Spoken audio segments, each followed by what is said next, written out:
Wewe kwa nini umeniibia vitumbua vyangu? Na kwa nini mama alivyokuambia uache vitumbua vyangu ukaanza kumshambulia na mapanga? Nilijikuta najitetea sababu napanga kunoni. Hivyo vitumbua vyote umevila au umeenda kuviuza? Maana vilikuwa vingi. Sio kwamba nauza, mimi mwenyewe nauziwa. Hivyo najua hapa nyumbani kama wewe ndo mwizi tu. Kwa nini unakuwa hivyo lakini? Yote sababu ya mchumba. Kwa hiyo mchumba ndo sababu inayokufanya mpaka unaiba? Ndio maana mimi naiba. Sawa, nimekuelewa. Wewe mbona unaniangalia? Umesahau kama nakudai? Iyo mideni ndo inafanya mina kesha lokesheni. Sawa, una nini cha kumshauri huyu dogo kuhusu kuiba vitumbua vyangu? Kama una buku mbili, nipe buku mbili na baki.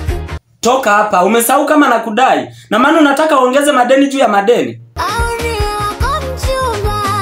Sikutaki wewe, mimi nataka hela yangu. Yaani mimi nakudai, afu naanza kuniambia eti wewe wangu mchumba. Toka hapa.